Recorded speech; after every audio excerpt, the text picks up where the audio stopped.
This episode was written up and shared on Facebook by a subscriber and friend of the channel, Steve Devo Davis, and this is his account of a UFO sighting from his childhood in Mint Hill, North Carolina. Devo's UFO sighting. Maybe it wasn't aliens, maybe it was from Earth, I don't know, but it was 1973. Terrestrial tech would have been far more primitive than it is today. Mike from Chess Club and I, that fact and that he showed me how to put your chips inside your burger are all I remember about him, were sitting on the steps of Philadelphia Presbyterian Church, the old sanctuary if you're familiar, in Mint Hill, North Carolina, on a hot August evening. We were waiting for my parents to pick us up from youth group. We were 12, we were bored, and we were being eaten alive by mosquitoes. I was complaining because everyone had been gone for a bit. My house was only 2 miles away and the Wrench knew what time it was. I didn't get why we had to sit in the muggy conditions and with the mosquitoes for so long. As we chatted, it somehow began to dawn on us that the crickets and the birds seemed to be making less and less noise around us. As the quiet became really noticeable, we naturally began to look around for an explanation. Mint Hill was very loud with crickets in August of 1973. It was weird. Eventually, one of us looked up and poked the other in the arm. I don't remember who poked who, and pointed straight up. In the sky, there was a line. It was a long, crisp black line, cutting the sky in half. A line of demarcation between the pinks and purples of the twilight sky, an utter darkness that stretched from horizon to horizon, all the way across from the north to the south. The mysterious darkness was coming from the east, behind the church, and it was blackening out the sky completely as it emerged. We were speechless. We watched as it moved silently into the sky above us, and at this point there were no sounds at all from the birds and the bugs. Utter silence. It made no sound, and the only way we knew it was there was because the sky was not. It was just blackness. The black came across until it blotted out the entire sky, from horizon to horizon to horizon to horizon, I guess you'd say. No sky now, no bugs, no noise from the thing, just our breathing and the muggy stillness. What seemed like a very long time. I don't even seem to remember any mosquitoes during this. After a while, we saw that another line had appeared in the east. It was the sky returning, darker than before the thing passed. It had been that slow and that massive that it was now almost fully dark outside.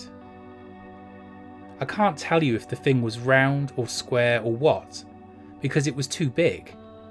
It might have been square, or it might have been round, but so huge that I couldn't discern the curve. Finally, that line of returning starry sky was moving away, towards the western horizon in front of us. A bird or two, and then a cricket or three, began to speak up. Eventually the blackness went over the trees to the west and it was gone, just as silently as it had arrived. The crickets were as loud as before, and the muggy August night was normal again. But here's one more thing about it. We just stood there speechless, which isn't unexpected. Speechless is the right response to that experience, isn't it? But then Dad pulled up, and there was a good reason he'd been late. The hogs had gotten loose and were getting into the garden. If he hadn't have rounded them up, we'd have lost the corn, the maters, the watermelons, everything. They had been stubbornly enjoying their snacky prison break, so it took a while to sufficiently repair their pen and then collect all 4. Then he had to clean himself up enough to get in the car. He explained this and we murmured stuff like, "Oh, that's fine," or "We're okay," but for some reason we said nothing at all about the paradigm shifting event that had just blown our minds. My pop was cheerful and talky. I certainly inherited that. He was a born salesman, and he did that work his whole life. But I don't think we responded to his good cheer at all that night. He must have thought it was because he was late. We said nothing to each other on the drive to Mike's either. We dropped him off, he went inside, and that was it for my friendship with Mike from Chess Club. He declined further invitations to youth group, which was fine. I only invited him because the group was such a clique of country club kids that I had no friends there. I knew it sucked as an activity. But he never sat at our usual lunch table after that either. And something told me not to ask him why. On some level, I knew why. We both seemed to feel some mysterious, overwhelming desire to not talk about that night. And we never, ever did.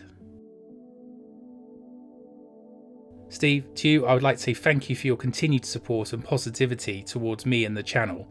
It is very much appreciated, and I'm delighted to be able to share your account. To everyone else, I would like to ask that if you have enjoyed this video and account, to let Steve and me know in the comments section below this video. A click of the like button will also let YouTube know that this is a video that you have enjoyed. Sharing on social media is also simple and easy if you use the buttons just below the video.